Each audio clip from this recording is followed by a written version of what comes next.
सभी प्यारे बच्चों को नमस्कार। तो इस वीडियो में क्लास 10th मैथ जो हमारे पास अग्रवाल का अनसोल्ड पेपर है, तो उसमें 2023 सेट नंबर 6 हल कराने वाले हैं। यदि आपने से पहले के वीडियो नहीं देखे हैं तो उन सभी वीडियो का लिंक इस वीडियो के डिस्क्रिप्शन बॉक्स में दे देंगे, तो वहाँ जाके आप देख सकते हो। और फिर भी आपको कोई वीडियो ना मिले तो कमेंट करके बता देना, तो उस वीडियो का लिंक आपके पास भेज देंगे।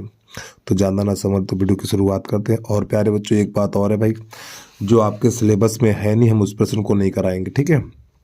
तो ये प्रश्न नंबर पहला हमारा सिलेबस में नहीं है, ठीक, तो इसको हम नहीं कराने वाले हैं। तो प्रश्न नंबर 2 है एक्स कामा बाई और माइनस एक्स के बीच की दूरी ज्ञात कीजिए। तो प्रश्न नंबर 2 देखिएगा, तो यहाँ पे लिख लो प्रश्न नंबर 2। तो यहाँ पे बिंदु लिखे हुए हैं एक्स कामा बाई और अगला बिंदु है हमारा minus x comma minus y, ठीक है।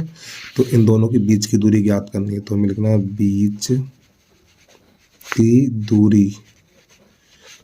दूरी बराबर सूत्र लगा दीजिए, under root x1 minus x2 का होल वर्ग प्लस y1 माइनस y2 का होल वर्ग। ये हमारा हो गया बीच की दूरी का सूत्र, मान लगा दीजिए। तो x1 की जगह पे x और x2 की जगह पे माइनस x है हमारा, ठीक है। तो ये प्लस x बन जाएगा और इसका होल वर्ग y1 की जगह पे y और y2 की जगह पे माइनस y है, तो ये प्लस का y बन जाएगा और इसका होल वर्ग ये बन जाएगा 2x स्क्वायर, ये 2y स्क्वायर बन जाएगा इतना।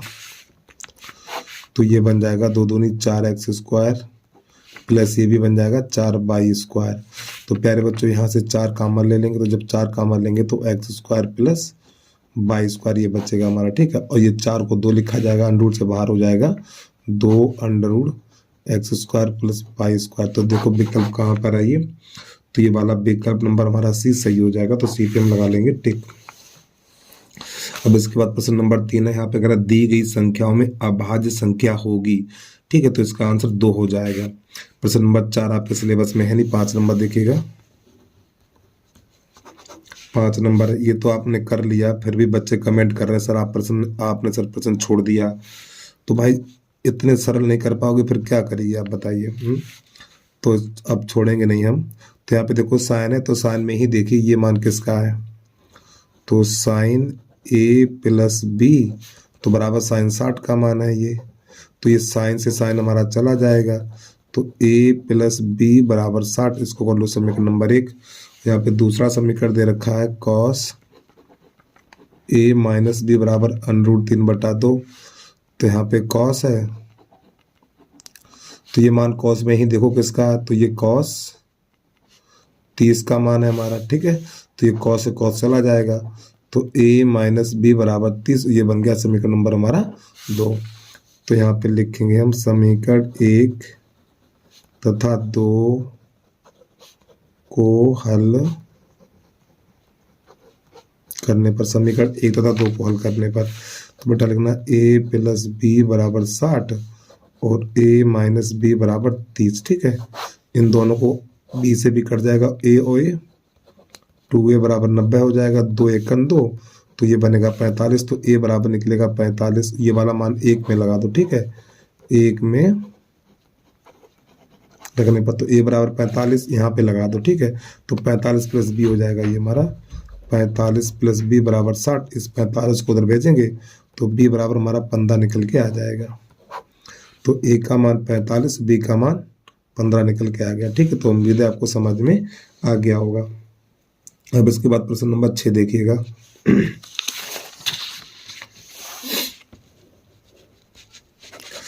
प्रश्न नंबर 6 कह रहा है 1 माइनस tan स्क्वायर 30 बटा 1 प्लस tan स्क्वायर 30, ठीक, इसका मान ज्ञात करना हमें।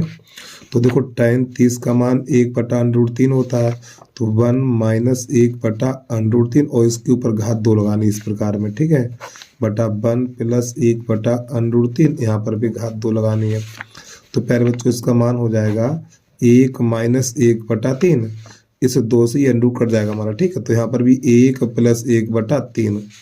तो अब यहाँ पर हम क्या करने वाले हैं, देखो 3 एकन 3 और 3 में ये 1 चला जाएगा, तो 2/3। अब यहाँ पे क्या होगा, 3 एकन 3, 3 में 1 जोड़, देखो यहाँ पे माइनस है तो 3 एकन 3, फिर 1 घटा देंगे और 3 एकन 3, ये 1 जोड़ देंगे तो 4/3, और ये 3 से 3 कट जाएगा हमारा, तो यहाँ पे 2/4 और 2 एकन 2, 2 दूनी 4, तो 1/2 निकल के आ गया हमारा। ठीक है, तो बी वाला हमारा सही हो जाएगा। प्रश्न नंबर 7 देखिए, प्रश्न नंबर 7 है हमारा x² - 4x + k = 0। एक मूल 6 है तो k का मान ज्ञात कीजिए। एक मूल 6 है, ठीक है, तो k का मान हमें ज्ञात करना है। तो यहाँ पे लिखेंगे x = 6 रखने पर x की जगह पे यहाँ पे 6 लगा दीजिए। ठीक है, तो जब यहाँ पे 6 लगाएंगे तो 6 पे घात 2 - 4 × 6 और प्लस का k = 0, तो ये बनेगा 36 और ये बनेगा हमारा 6 चौक 24 और प्लस k = 0।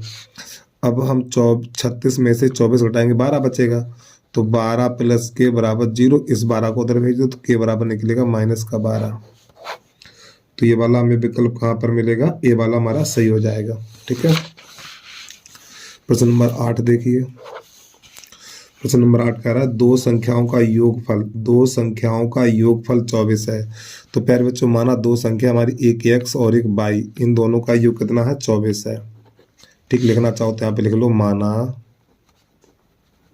एक संख्या बराबर x,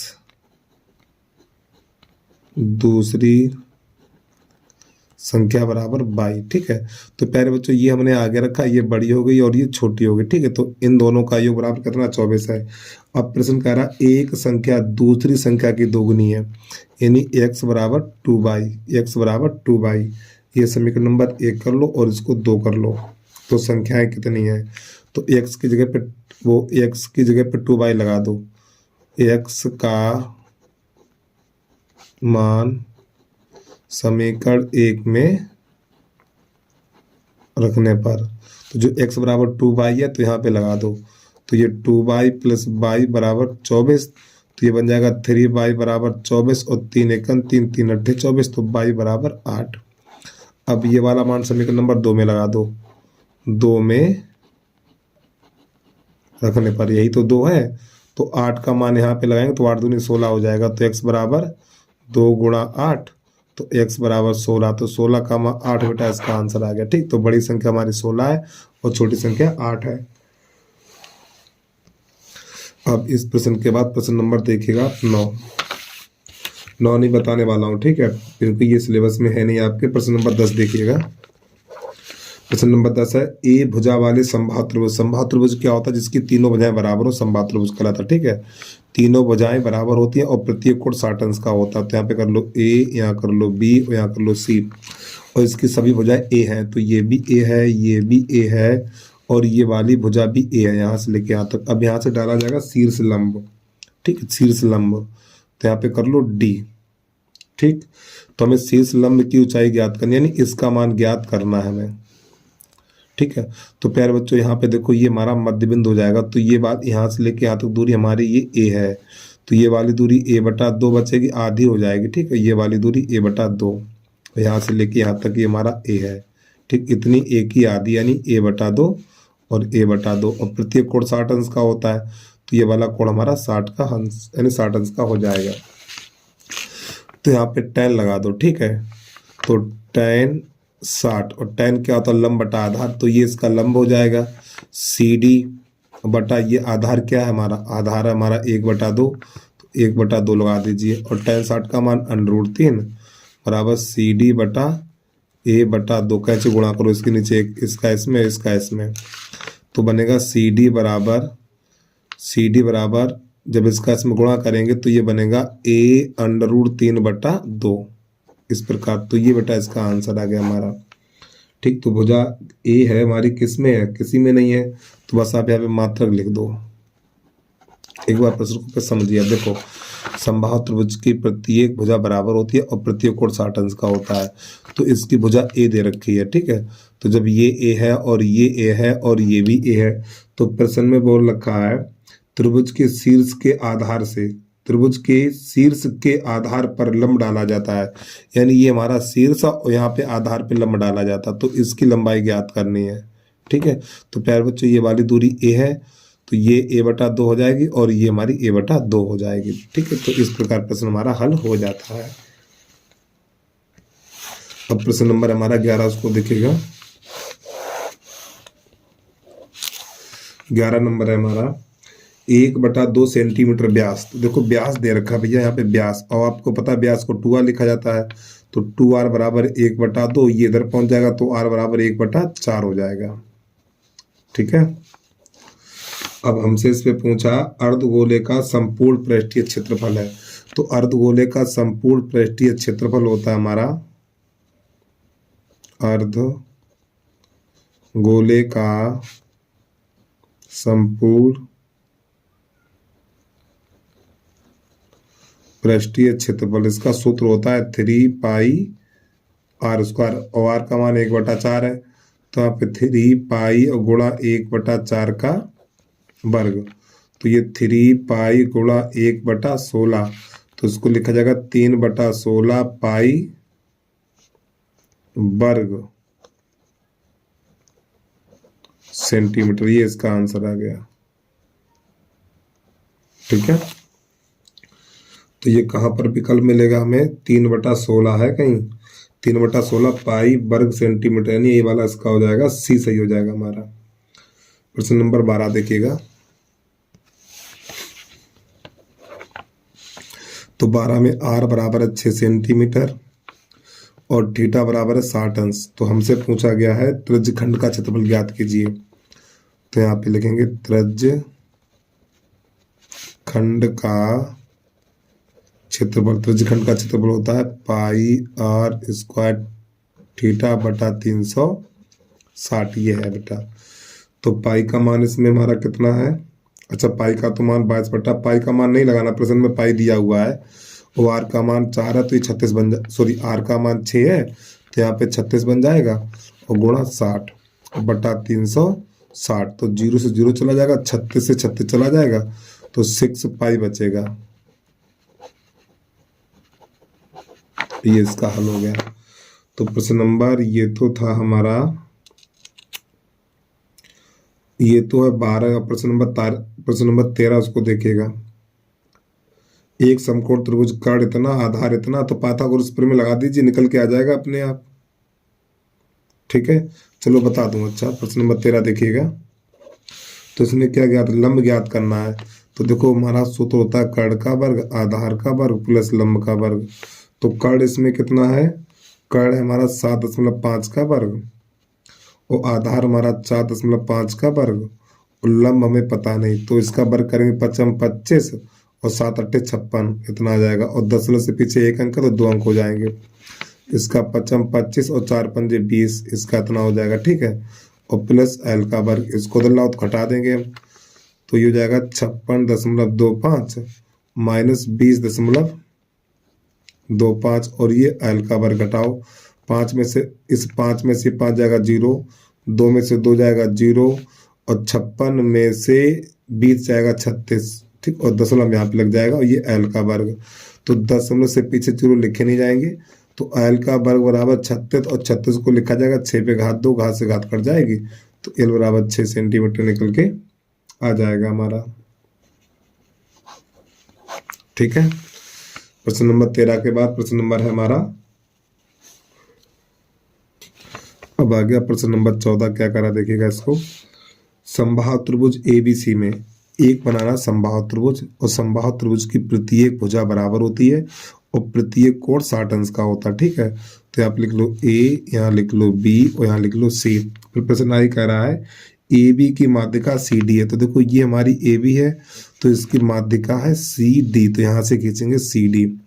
ठीक, डी, और प्यारे बच्चों ये वाला कोण 90 अंश का होता, और इधर वाला भी कोण 90 अंश का होता समबाहु त्रिभुज में। अब देखो ये वाली दूरी, देखो ये वाली दूरी हमारी ए डी है। ठीक है, जो लेकिन ए डी है ना, तो क्या लिखेंगे यहाँ पर हम, तो जो ए डी है ना हमारा ए डी, तो यहाँ पर लिखना ए डी, देखो ये ए डी और बराबर डी बी, ये ए बी की आधी है दोनों। ठीक, ए बी की आधी है। तो देखो ये वाला कोण हमारा 60 अंश का है, तो ये वाला समकोण त्रिभुज ये ले लो, तो यहाँ पे लिखेंगे समकोण त्रिभुज, समकोण त्रिभुज ADC में, तो tan 60, और tan होता हमारा लंब बटा आधार, तो लंब कितना CD है, ये आधार कितना AD है, ठीक है। और tan 60 का मान √3, तो यहाँ पे CD बटा AD, तो इसके नीचे एक कर लो, तो इसका गुणा इसमें और इसका इसमें, तो ये CD बराबर हो जाएगा हमारा √3 AD। और प्यारे बच्चों देखो AD की जगह पे क्या लगा, AD की जगह पे लगाएंगे AB बटा 2 लगा सकते हैं, तो यहाँ पे लिख देंगे AB बटा 2 इसकी जगह पे, तो CD बराबर √3, तो यहाँ पे लिख देंगे AB बटा 2। अब इसके दोनों पक्षों का वर्ग करेंगे क्योंकि प्रश्न में CD का स्क्वायर पूछा गया है, तो यहाँ पे लिखेंगे हम दोनों पक्षों का वर्ग करने पर, जब इसके दोनों पक्षों का वर्ग करें तो ये CD का वर्ग बराबर इसका वर्ग करेंगे तो ये अंडू हट जाएगा, तो 3 ये हो जाएगा AB बटा 2 का होल वर्ग, और इसका अंडू हट जाएगा। चलो एक काम करो, ऐसे कर लो, ठीक है, तो ये CD का वर्ग, तो जब ये घात हटेगी तो इसके ऊपर आ जाएगी, तो इसका मान हो जाएगा 3, और ये बन जाएगा हमारा AB का वर्ग, और 2 दूनी 4 ये बन जाएगा, तो CD का वर्ग बराबर 3 बटा 4 AB का वर्ग। तो प्यारे बच्चों ये हो गया प्रश्न का आंसर। देखो कहाँ पर विकल्प लगा दो जल्दी से, तो इसका बी वाला हमारा सही हो जाएगा, ठीक है, प्रश्न नंबर बी, यानी इसका 14 का विकल्प नंबर बी सही हो जाएगा। प्रश्न नंबर 15 देखिएगा, यहाँ पे 12 व्यक्तियों के भार का समांतर माध्य इतना है, तो इसका योग कितना होगा, यानी भारों का योग कितना होगा। तो योग बराबर हमारा सूत्र होता है योग फल बराबर, देखो माध्य कितना, यानी 12 व्यक्ति हैं और 12 व्यक्ति का माध्य कितना है 45.6, ये व्यक्तियों की संख्या और ये हमारा माध्य है, तो इनका गुणा करा दीजिए। 12 छंग 72 हासिल 7, 12 पंजे 60, 7 67 हासिल 6, और 12 चौक 48, 48 और 6 54, और दशमलव से पीछे एक अंक, तो बेटा ये इसका आंसर आएगा, केजी लिख लो उसके पीछे, ठीक है, तो इसका सी हमारा सही हो जाएगा। प्रश्न नंबर 16, 3, 4, 6 और x का समांतर माध्य 5 है, तो x का मान ज्ञात कीजिए। तो एक सूत्र होता है हमारा समांतर माध्य बराबर पदों का योग बटे पदों की संख्या। तो देखो पदों का योग यानी कि 3 + 4 + 6 और प्लस x और बटा 1 2 3 4 है, तो ये आगे 4 का भाग लग जाएगा, और इसका माध्य दे रखा 5, तो यहाँ पे 5 रख दीजिए, तो इसके नीचे 1 करो। तो अब यहाँ पर हम क्या करेंगे, देखो इनको जोड़ेंगे 6 4 10 3 13, तो ये 13 + x बन जाएगा हमारा, और इसका इसमें गुणा करेंगे, तो पहले देखो ये हो जाएगा हमारा 13 + x बराबर 5 चौक 20, तो 13 को उधर भेज दो, तो x बराबर निकलेगा 20 - 13, तो x बराबर 7, तो बताइए इसका आंसर आ जाएगा। तो इसका विकल्प कहाँ पर मिलेगा, हमारा सी वाला सही हो जाएगा, ठीक है। अगला देखिएगा, प्रश्न नंबर 17, इसमें हमें विभक्त कर ज्ञात करना है, तो x - 1/x और बराबर 1 इस प्रकार। तो पहले तो इसको समीकरण को सही करिए, तो देखो समीकरण को सही करने से पहले यहाँ पे इसका गुणा इसमें करो, तो x² इसके नीचे कर लो ऐसे, इसका इसमें और इसका इसमें -1 और बटा x बराबर 1, तो इसके नीचे कर लो, अब इसका इसमें तो x² -1 बराबर x को अंदर ले आओ, तो x² - x और -1 बराबर 0। तो प्यारे बच्चों a का मान 1 और b का मान -1 और c का मान -1, तो d बराबर निकालना b² - 4ac, तो b का मान -1 का वर्ग -4, a का मान 1 और c का मान -1, इसको हल करिएगा, तो -1 का वर्ग 1 रहेगा हमारा, माइनस माइनस प्लस और 4 एकन 4, तो जो इसका आंसर निकलेगा 5 निकल के आएगा हमारा, ठीक है। तो विकल्प नंबर हमारा डी सही हो जाएगा। अब प्रश्न नंबर 17 के बाद 18 देखिएगा। प्रश्न नंबर 18 है, यहाँ पे कह रहा है किसी आयताकार खेत का क्षेत्रफल 30 मीटर स्क्वायर है, यदि उसकी लंबाई चौड़ाई से 1 मीटर अधिक है, तो यहाँ पे लिखेंगे माना चौड़ाई बराबर x मीटर। तो प्यारे बच्चों लंबाई 1 मीटर अधिक है तो x + 1 मीटर। फिर यहाँ पे होता आयत का क्षेत्रफल, आयत का क्षेत्रफल बराबर यहाँ पे दिया हुआ 30, ठीक है। और आयत का क्षेत्रफल होता है लंबाई गुणा चौड़ाई बराबर 30। तो लंबाई कितनी है x + 1 और चौड़ाई हमारी x है बराबर 30, इसका अंदर गुणा कर दो तो x² + x, इसको अंदर ले आओ माइनस का 30 बराबर 0, ठीक। तो बेटा ये इसका आंसर आ गया। तो ये वाला कहाँ पर मिलेगा हमें x² + x, तो इसका सी वाला विकल्प सही हो जाएगा हमारा, ठीक है। अब प्रश्न नंबर 19 अपने आप करिए। और प्रश्न नंबर 20 देखिए, केंद्रीय परिवृत्त की माप। प्रश्न नंबर 20 डाल के लिखिए, केंद्रीय परिवृत्त की माप। केंद्रीय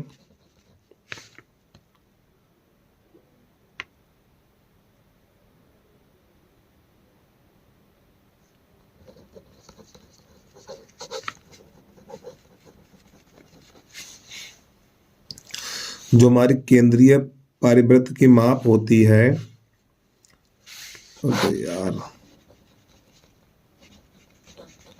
केंद्रीय प्रवृत्ति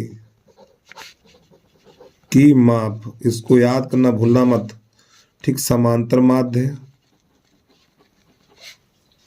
समांतर माध्य या माध्य लिखा हुआ, ठीक है। माध्यक और बहुलक, ठीक। इनमें से इन तीन में से कोई एक मिलेगा आपको, ठीक है, कोई एक मिलेगा। तो इन देखो तीन में से कौन है, तो यहाँ पे दिया हुआ बहुलक, तो इसका बहुलक ठीक हो जाएगा, ठीक। तो इसका विकल्प नंबर डी हमारा सही हो जाएगा। अब यहाँ से चलेगा हमारा खंड, खंड बा, उसको देखिएगा अब आप लोग। यहाँ से चलेगा खंड बा और प्रश्न नंबर पहले का इसको ज़रा ध्यान समझिएगा। तो यहाँ पे 2, 22 और 10, 3 और बीच की दूरी दे रखी है हमें, ठीक है। तो यहाँ पे लिखेंगे हम बीच की दूरी बराबर 10। उधर बीच की दूरी का सूत्र लगा देंगे, x1 - x2 का होल वर्ग प्लस y1 - y2 का होल वर्ग, ठीक। और ये लगाएंगे बेटा अंडरवुड और बराबर ये 10 तो चल ही रहा है। तो x1 का मान 2 और x2 का मान 10 का होल वर्ग प्लस y - 3 का होल वर्ग, तो ये रहा हमारा अंडरवुड, ये बन जाएगा 10, ठीक है। तो ये माइनस का 8, तो ये 64 प्लस यहाँ पे a - b का होल वर्ग खोल दो, ठीक है। तो a² + b² और माइनस का 2ab, यानी इतना हो जाएगा। और इधर से ये हमारा अंडर हटेगा तो इधर घात 2 लग जाएगी, तो 100 बन जाएगा हमारा इस प्रकार। अब इसको ले आइए, तो y² माइनस का 6y, इन दोनों को जोड़ेंगे तो प्लस का 73 और माइनस का 100 और बराबर 0। तो y² माइनस का 6y, तो 100 में से 73 घटाएंगे तो माइनस का 27 और बराबर 0। तो 27 के ऐसे गुणनखंड करो, घटाने पर 6 मिले, तो 9 3 27, तो y² माइनस y यहाँ लिख लो और 9 - 3 और माइनस का 27 बराबर 0। तो y² माइनस का 9y और प्लस का 3y और माइनस का 27 बराबर 0। तो यहाँ से y कामा लेंगे तो y - 9, यहाँ से 3 कामा लेंगे तो x - 9 और बराबर 0। तो y - 9 और y + 3 बराबर 0। तो पहले इसको लिखेंगे y - 9 बराबर 0, इसको उधर भेजो तो y बराबर 9, एक तो ये निकल के आ गया, और y + 3 बराबर 0 और y बराबर -3। तो प्यारे बच्चों ये दो इसके आंसर आ गए, ठीक है। तो उम्मीद है आपको यहाँ तक समझ में आ गया होगा। अब यहाँ से हमारा इसका खाद देखिएगा, बहुत ही अच्छा, बहुत ही प्यारा प्रश्न है, इसको हल कैसे करके देखेगा। और इस प्रश्न का काफ़ी बच्चे इंतजार कर रहे होंगे, हमें पता है। चलिए पहले का खा है, तो यहाँ पे देखो दो संख्याएं दे रखी हैं बेटा, एक x है और 1/x है, और इन दोनों का माध्य हमें m दे रखा है। तो पहले यहाँ पर हम क्या करके देखेगा, तो यहाँ पे सूत्र होता है माध्य बराबर पदों का योग बटे पदों की संख्या। तो प्यारे बच्चों माध्य हमारा m है, तो इसकी जगह m लगा दो, और पदों का योग यानी इन दोनों को जोड़िए x प्लस 1/x और बटा ये कितने पद हैं, 1 2 है तो 2 का भाग लगाइए, तो इसके नीचे चेक करो, इसका गुणा इसमें और इसका इसमें, ठीक है। तो x प्लस 1/x बराबर ये हो जाएगा हमारा 2m। अब इसके दोनों पक्षों का घन करेंगे, दोनों पक्षों का घन करने पर, जब इसके दोनों पक्षों का घन करेंगे तो x प्लस 1/x पे घात 3 और बराबर 2m पर घात 3 इस प्रकार। तो यहाँ पे a प्लस बी का होल क्यू, तो a cube plus b cube plus 3 a और b और कोष्टक के अंदर a प्लस बी, ये हमारा सूत्र होता और ये बन जाएगा हमारा 8m पे घात 3। तो प्यारे बच्चों ये x से x कट जाएगा ये, तो x पे घात 3 प्लस 1/x पे घात 3 और प्लस 3, और देखो इसकी जगह पे हम क्या लगा सकते हैं, x plus 1/x, x plus 1/x की जगह पे 2m लगा सकते हैं, तो इसकी जगह पे 2m लगा दो, तो यहाँ पे लिख दो 2m और बराबर 8m पे घात 3। अब इसको पहले गुणा कर लीजिए, तो x पे घात 3 प्लस 1/x पे घात 3 और ये प्लस 6m हो जाएगा हमारा, और ये बराबर 8m पे घात 3। अब इसको उठा कर उधर भेज दो, तो x पे घात 3 प्लस 1/x पे घात 3 बराबर 8m पे घात 3 और माइनस 6m इतना। और प्यारे बच्चों देखो यहाँ से हम 2 कॉमन ले सकते हैं, तो x पे घात 3 प्लस 1/x पे घात 3 बराबर, जब इसमें से 2 कॉमन लेंगे तो ये बचेगा हमारा 4m पे घात 3 और माइनस 3। जब इसमें 2 कॉमन लेंगे ना, 2 चौकू 8 और 2 तियां 3m बचेगा हमारा, ठीक। ये 3m लिखा हुआ माइनस का। अब यहाँ से क्या करने वाले देखिएगा ध्यान से, देखो शुरुआत में हमें ये 2 संख्याएं दे रखी थी, इनका माध्य था m, तो हमसे मान पूछा गया है यानी x पे घात 3 कामा 1/x पे घात 3 का माध्य कितना हो, इनका माध्य पूछा गया है। तो नई लाइन से लिखेंगे माध्य बराबर, फिर दूसरा माध्य निकालना है पदों का योग यानी इन दोनों का योग, घात 3 3, ठीक है, इन दोनों का योग। ये कितनी संख्या है, 1 2 3, 2 संख्या है तो 2 का भाग लगा देंगे।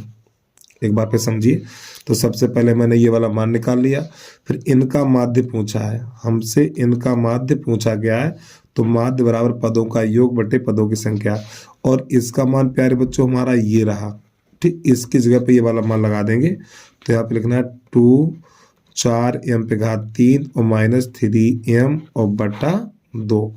सूत्र होता माध्य बराबर पदों का योग बटे पदों की संख्या, 2 से 2 चला जाएगा, तो यही इसका आंसर निकल के आ जाएगा 4m पे घात 3 माइनस 3m। देखो क्या कह रहा है, प्रश्न आंसर है कि नहीं है ये, ठीक, यही निकल के आ जाएगा। तो उम्मीद है आपको समझ में आ गया होगा भाई। अब इसके बाद प्रश्न नंबर है हमारा, गा गमला आपके सिलेबस में है नहीं, घा घड़ी बताएंगे नहीं, या खाली नहीं बताएंगे और 4 चम्मच नहीं बताएंगे। अब दूसरे का भी नहीं बताएंगे, अब दूसरे का खा पे आ जाओ। अब आप प्रश्न नंबर दूसरे का खा, ये देखिएगा, क्योंकि सब मैं करा चुका हूं बेटा ये प्रश्न। दूसरे का खा, तो दूसरे का खा कह रहा है सिद्ध कीजिए कि बहा बिंदु से किसी वृत्त पर खींची गई 2 स्पर्श रेखाओं की लंबाइयां बराबर होती। बहुत ही इंपॉर्टेंट प्रश्न है ये। तो ये हमारा है वृत्त, ठीक है, ये हमारा वृत्त है, और वृत्त के बाहर एक बिंदु को ही रख लो, ठीक है, और इसको यहां से मिला दो, फिर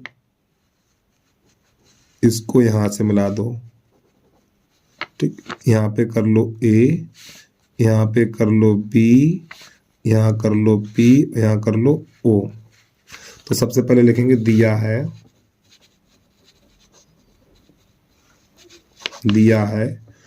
O केंद्र वाले वृत्त में, O केंद्र वाले वृत्त में AP तथा BP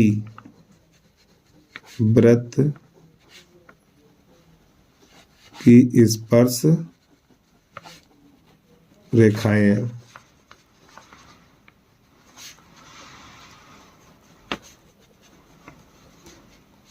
सिद्ध करना वृत्त की स्पर्श रेखाएं बराबर होती हैं, ठीक है।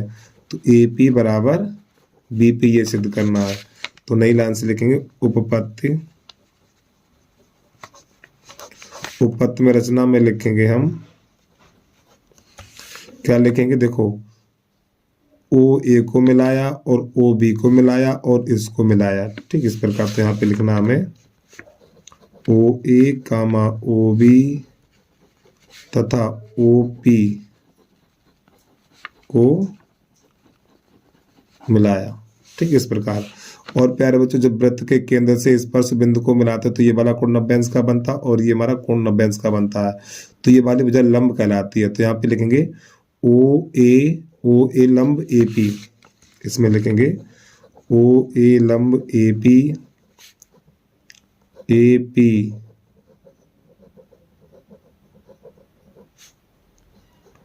तथा ये ए पी लिखा हुआ, ठीक है, तथा ओ बी लंब बी पी।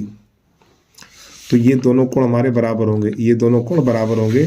तो हमें लिखना कोण ए बराबर कोण बी, ठीक है। अब ये दोनों त्रिभुज ले लो, एक ये वाला त्रिभुज ले लो, फिर एक ये वाला त्रिभुज ले लो, ये दोनों त्रिभुज हमें लेने हैं, ठीक है। तो त्रिभुज ओ ए पी और त्रिभुज ओ बी पी में, त्रिभुज ओ ए पी तथा त्रिभुज ओ बी पी में।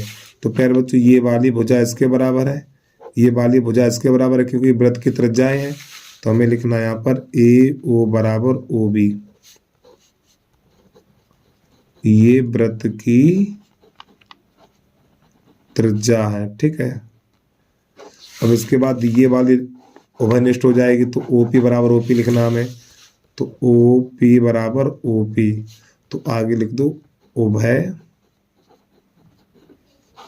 निष्ठ। और ये कोण तो इसके बराबर है ही, देखो ये लिखा हुआ है।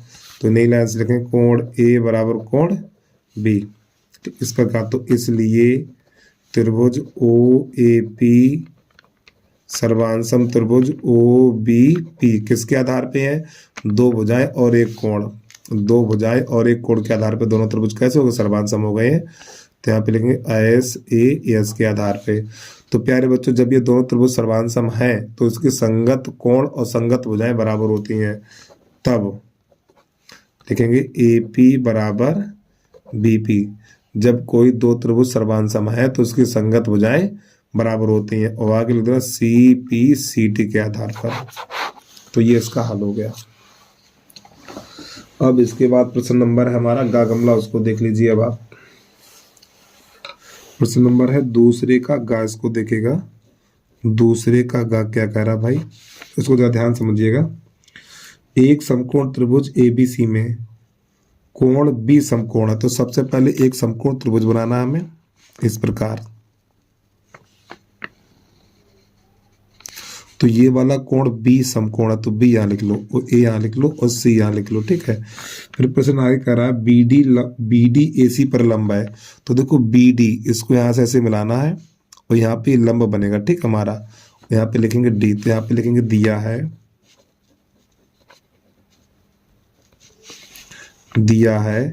त्रिभुज ए बी सी में, तो कोण बी बराबर 90 अंश, यानी ये वाला कोण 90 अंश है, ठीक। और क्या दिया हुआ है इसमें, बी डी लंब ए सी सिद्ध करना है।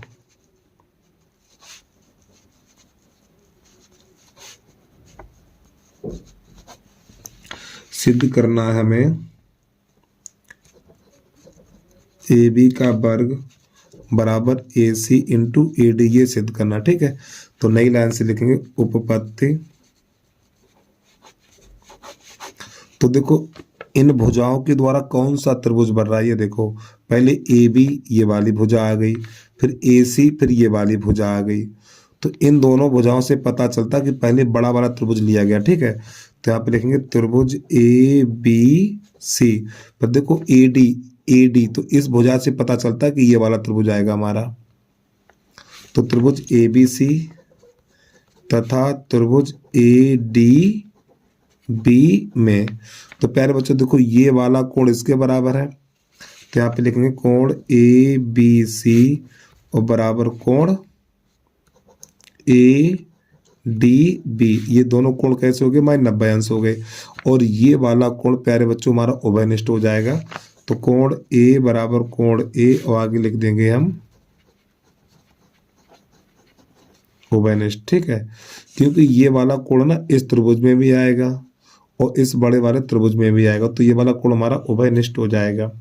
ठीक है, तो जब ये कोण उभयनिष्ठ हो जाएगा तो ये दोनों त्रिभुज हमारे समरूप हो जाएंगे। तो लिखेंगे इसलिए त्रिभुज ए बी सी समरूप त्रिभुज ए डी बी, किसके आधार पे, ए के आधार पे। तो जब ये दोनों त्रिभुज हमारे समरूप हो गए तो संगत भुजाएं होती है समानुपात में, संगत भुजाएं समानुपात में होती है। अब जरा ध्यान समझिएगा, देखो प्यारे बच्चों यहाँ पर ये हमारा बड़ा त्रिभुज है, यही बड़ा त्रिभुज है। यहाँ पे 90 बड़े वाले त्रिभुज में ये 90 अंश कोण है, तो इसके सामने भुजा कौन सी है, ये ए सी है। तो हमें ए सी लिखना है, ए सी बटा, अब यहाँ पे छोटा त्रिभुज है ये, तो इस छोटे त्रिभुज में ये वाला कोण 90 अंश है, तो इसके सामने भुजा कौन सी है, ए बी हमारी, कौन सी है, ए बी है। तो यहाँ पे ए बी लिख लीजिए।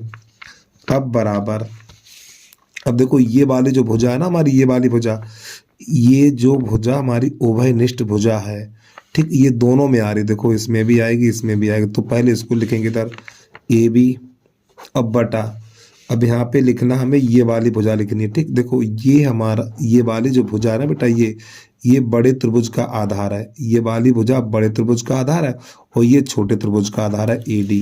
तो यहाँ पे लिखना ए डी, कैसे गुणा कर दीजिए, इसका इसमें और इसका इसमें, तो ए बी का वर्ग बराबर ए सी इंटू ए डी। तो बस प्यारे बच्चों यही प्रश्न हमारा हल हो गया, यही सिद्ध करना था। तो उम्मीद है आपको समझ में आ गया होगा। अब इसके बाद प्रश्न नंबर देखिएगा घाघड़ी, उसको कैसे हल करते हैं। अब यहाँ पे हम लिख लें प्रश्न नंबर दूसरे का घा, क्या कह रहा है ये देखिएगा। पुनीता की 2 वर्ष पूर्व की आयु और अब से 4 वर्ष की आयु का गुणनफल उसकी वर्तमान आयु के दोगुने से 1 वर्ष अधिक है, तो वर्तमान आयु ज्ञात कीजिए। तो यहाँ पे लिखेंगे माना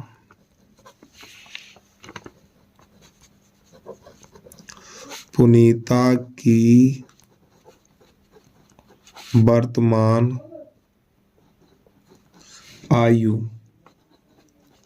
बराबर x वर्ष। ठीक है, अब ध्यान समझिएगा, माना पुनीता की वर्तमान आयु x वर्ष। अब प्रश्न ये कह रहा है पुनीता की 2 वर्ष पूर्व के लिए घटाया जाएगा। ठीक है, तो 2 वर्ष पूर्व के लिए घटाया जाएगा, 2 वर्ष पूर्व की आयु और अब से 4 वर्ष बाद, देखो पूर्व के लिए घटाया जाता और बाद के लिए जोड़ा जाता है। ठीक है, तो 4 वर्ष बाद, तो यहाँ पे जोड़ेंगे इनका गुणनफल कितना है, उसकी वर्तमान आयु के दोगुने से 1 वर्ष अधिक है, वर्तमान आयु के दोगुने से 1 वर्ष अधिक है। अब मेरी बात को ध्यान समझिएगा, देखो 2 वर्ष पूर्व के लिए घटाते हैं, 4 वर्ष बाद के लिए जोड़ते हैं, इन दोनों का गुणनफल वर्तमान आयु के 2 गुने से 1 अधिक है। ठीक है, अब इसको हल करिएगा, इसका गुणा इसमें एक्स स्क्वायर, फिर ये हो जाएगा 4x माइनस का 2x माइनस का 8 बराबर 2x प्लस 1। तो प्यारे बच्चों यहाँ पे ये हो जाएगा एक्स स्क्वायर, यहाँ पे प्लस का 2x बचेगा हमारा। ठीक है, प्लस का 2x माइनस का 8 बराबर 2x प्लस 1, इससे ये चला जाएगा, 8 को उधर भेज दो, तो एक्स स्क्वायर बराबर हो जाएगा 1 प्लस 8, तो एक्स स्क्वायर बराबर हो जाएगा प्यारे बच्चों, यहाँ पे 9 लिखेंगे, तो एक्स स्क्वायर बराबर ये हो जाएगा 3 पे घात दो, घात से घात काट दो, तो एक्स बराबर 3। बहुत कम बच्चा ही है कोई, देखो 3 है कि नहीं है, ये 3 वर्ष। ठीक है, सही है, हमारा आंसर बिल्कुल ठीक निकल के आ गया। अब इसके बाद प्रश्न नंबर है 5वां, इसको देखिएगा। और प्यारे बच्चों छोटी सी रिक्वेस्ट है भाई, जिस बच्चे ने अभी तक यूट्यूब चैनल को सब्सक्राइब नहीं किया, यूट्यूब चैनल को सब्सक्राइब करके बेल आइकन घंटी को प्रेस कर लीजिए और एक प्यारा सा कमेंट करके जरूर बता देना वीडियो आपको कैसा लगा है। ठीक है, चलिए प्रश्न नंबर हमारा अगला है, इसका 5वां, क्या कह रहा देखिएगा इसको। यहाँ पे लिखा हुआ 1/x माइनस 1/x माइनस 2 बराबर 3, इसको हल करना है। तो हल करने के लिए इसका गुणा इसमें, इसका इसमें, नीचे का नीचे, तो जब इसका इसमें करेंगे तो x माइनस 2, इसका इसमें करेंगे माइनस x, और नीचे का नीचे करेंगे तो एक्स स्क्वायर माइनस का 2x और बराबर ये 3। तो प्यारे बच्चों एक्स एक्स कट जाएगा, इसके नीचे कर लो।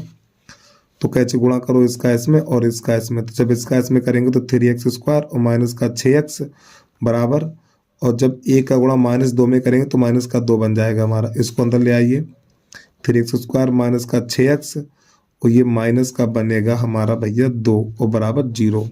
माइनस से प्लस बन जाएगा। और प्यारे बच्चों इसके गुणनखंड तो हो नहीं सकते हैं, तो सीधी धराचार सूत्र लगेगा। तो सबसे पहले यहाँ से निकालिए d का मान, तो d बराबर होता है b स्क्वायर माइनस 4ac। ठीक है, तो b का मान -6 का वर्ग 4 गुणा a का मान 3 और c का मान 2। हल करिए तो ये 36 और -4 तो 12, 12 दूनी 24। तो d बराबर बचेगा हमारा 12 इतना। अब जो हमारा सूत्र होता है सीधी धराचार उसको देखिएगा, तो यहाँ पे x बराबर -b प्लस माइनस √d/2 ये सूत्र होता है हमारा। तो मान लगा दीजिए। देखो भैया यहाँ पे मान आपको सीधे आने चाहिए निकालने। a का मान 3 है, b का मान -6, c का मान 2 है, तो ये वाले मान यहाँ लगाओ। तो b का मान कितना है, -6 है, प्लस माइनस √ और d का मान 12 है बटा 2 गुणा a का मान 3 है, तो यहाँ पे 3 लगा दीजिए।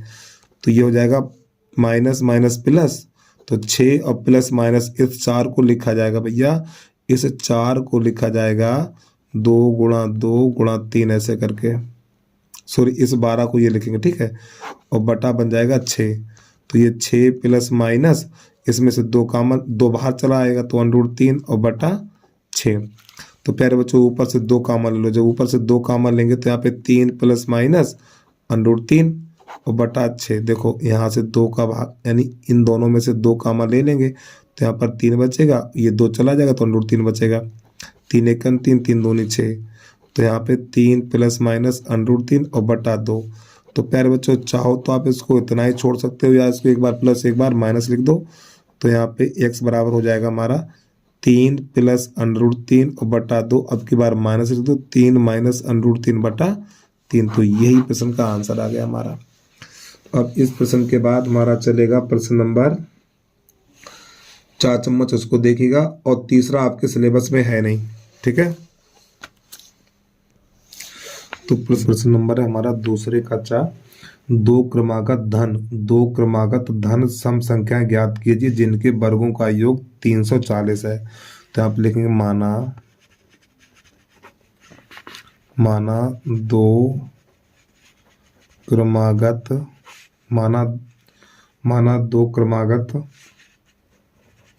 धन सम संख्याएं, एक x है तो एक x प्लस 2 है। ठीक है, अब इनके वर्गों का योगफल, बराबर 340 है। तो यहाँ पे a प्लस बी का होल वर्ग लगा देंगे तो x square plus a square plus b square और प्लस 4x हो जाएगा और बराबर 340। इसको अंदर ले आएंगे तो x स्क्वायर 2x स्क्वायर और प्लस का 4x और प्लस का 4 और माइनस का 340 बराबर 0। तो ये बनेगा 2x स्क्वायर और प्लस का 4x और माइनस का 336। 340 में से 4 घटाएंगे 336 बराबर 0। अब देखिए इन सब में 2 का भाग लगेगा। ठीक है, तो हम लोग तो 2 का भाग देने पर जब इसमें 2 का भाग लगाएंगे तो ये x स्क्वायर प्लस यहाँ पे 2x और माइनस 2 × 2, 2 × 12, 2 × 16 और बराबर 0। तो प्यारे बच्चों 168 है, तो 168 के ऐसे गुणनखंड करो, 168 के ऐसे गुणनखंड करो घटाने पर 2 मिले। तो इसका शायद हो जाएगा 12, 14 और ये 12 देखो करके मैं, ये हो जाएगा हमारा 12 चौक 48 की 8 हासिल 4, 12 × 12, 12 4 16, हाँ ठीक से 14 12 हो जाएगा। तो यहाँ पे लिखेंगे x स्क्वायर प्लस का 14x माइनस का 12x और माइनस का 168 बराबर 0।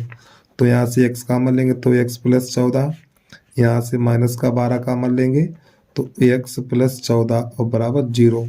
तो x प्लस 14 और x माइनस 12 बराबर 0।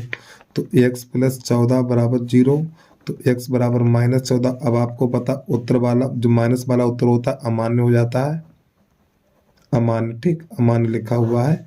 फिर x -12 बराबर 0, तो x बराबर 12, तो ये वाला उत्तर होगा। तो प्यारे बच्चों जो हमारी संख्याएं थी, एक x थी और एक x + 2 थी, ठीक है।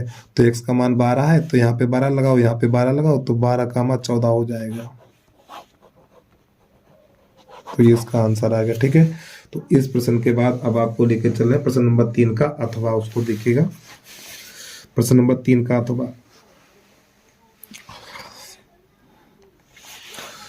तो यहाँ पे लिख लें क्वेश्चन नंबर, अब यहाँ से चलेगा प्रश्न नंबर हमारा है तीसरे का अथवा, इसको देखिएगा आप लोग, तीसरे का अथवा।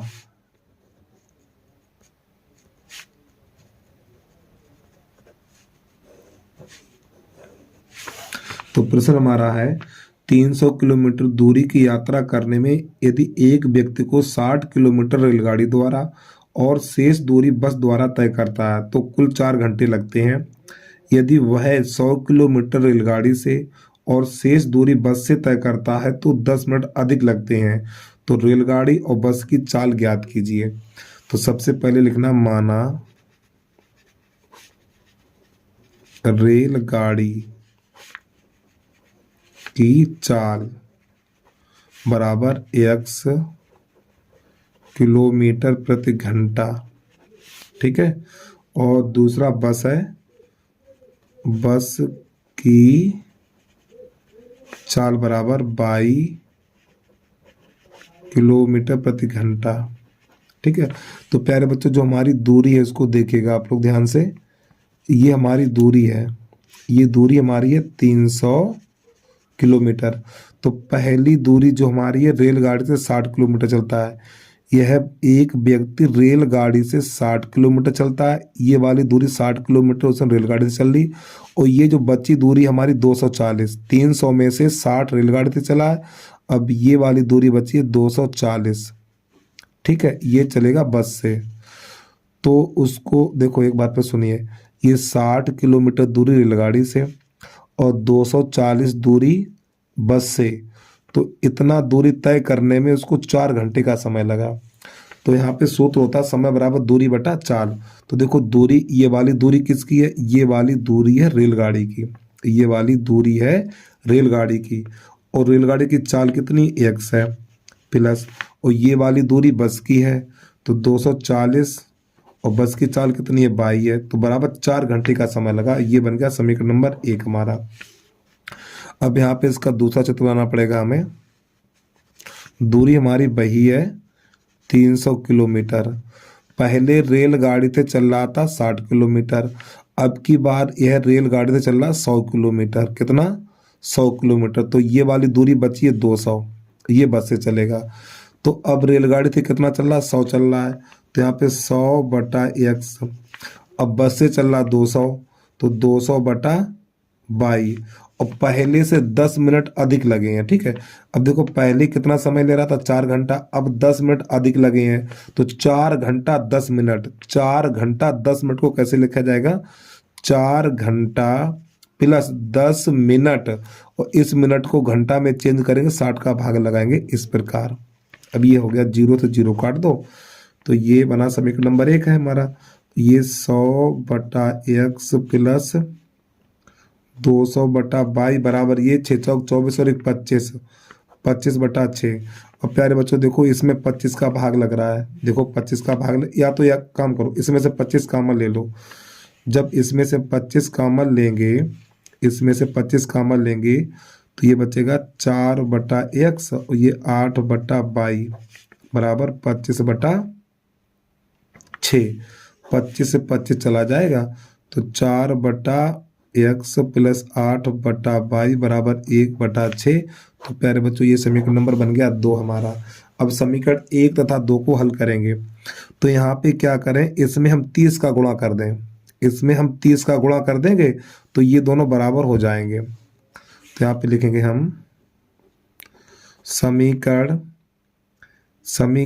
1 गुणा 1 तथा 2 गुणा 30। इसका मतलब ये समीकरण 1 में 1 का गुणा करेंगे और 2 में 30 का गुणा करेंगे। ठीक है। देखो एक में जब एक में एक का गुणा करेंगे तो इसमें कोई प्रभाव नहीं पड़ेगा, तो खाली ऐसे ही लिख दिया जाएगा 60x बटा, सॉरी माफी चाहता हूँ, 60/x प्लस 240/22 बराबर 4। अब इसमें 30 का गुणा करना है, तो 30 का इसमें करेंगे तो 120, 120/x प्लस इसमें करेंगे तो ये 240/22 और बराबर इसमें 30 का गुणा करेंगे तो 30/6।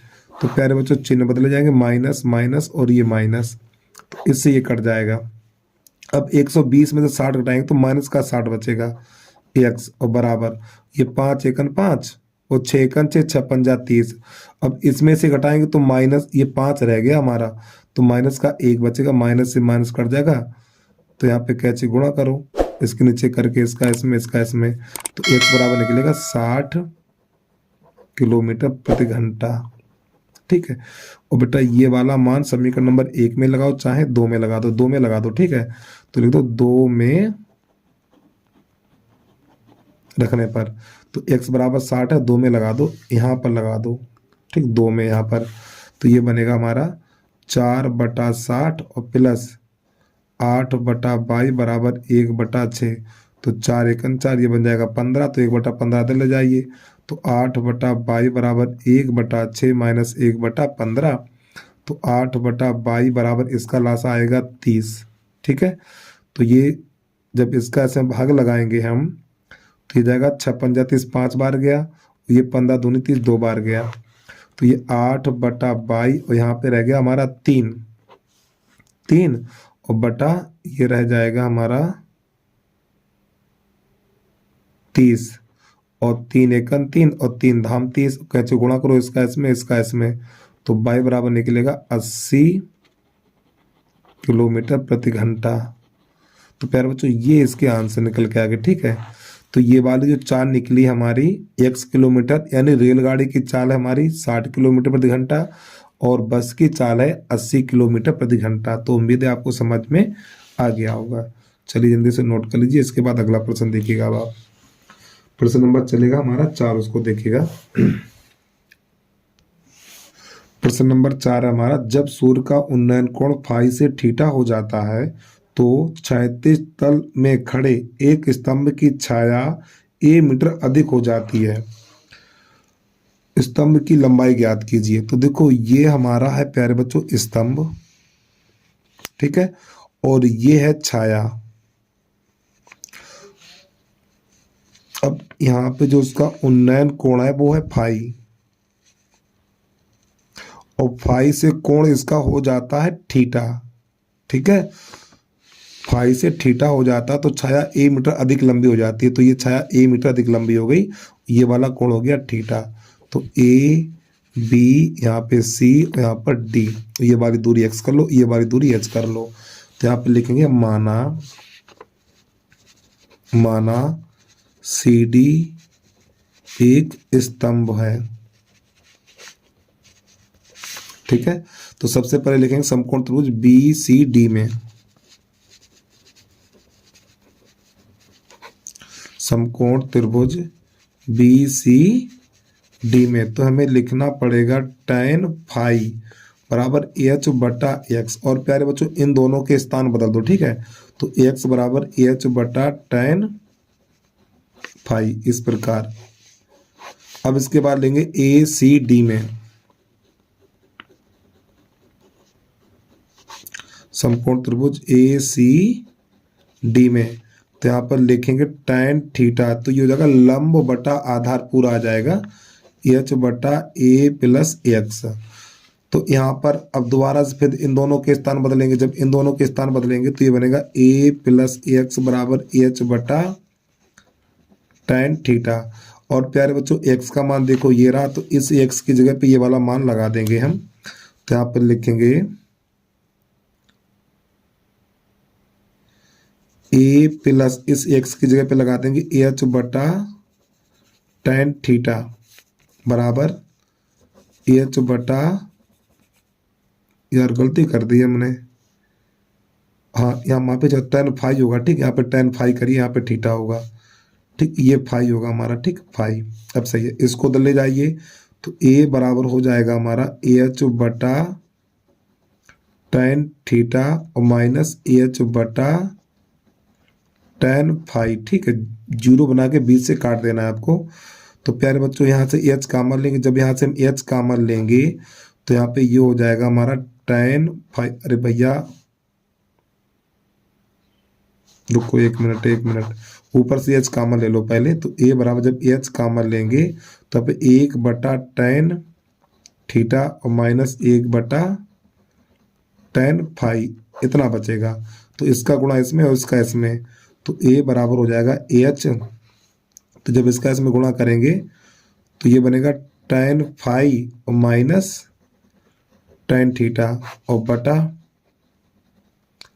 tan theta into tan phi. देखो समझिए, इसमें एच कॉमन लिया, इसका गुणा इसमें करेंगे, इसका इसमें करेंगे और नीचे का नीचे करेंगे, इतना बन गया हमारा। और इसको दूसरी भाषा में लिख सकते हैं ए बराबर एच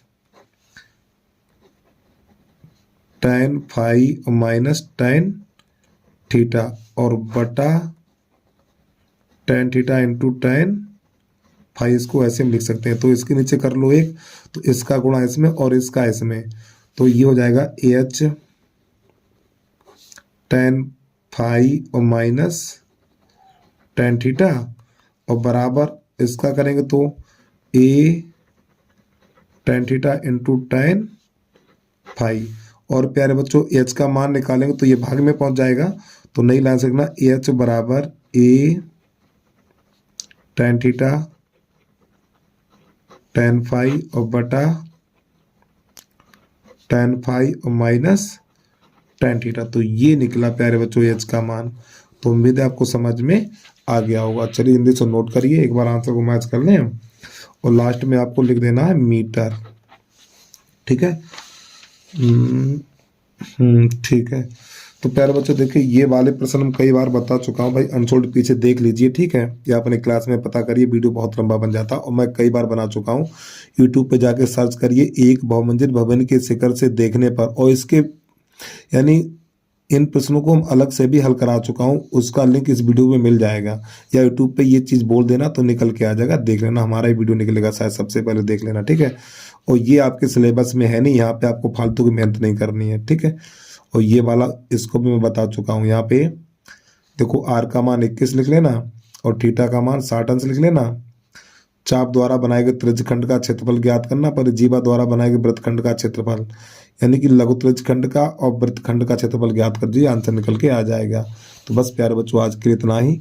जय हिंद, जय भारत।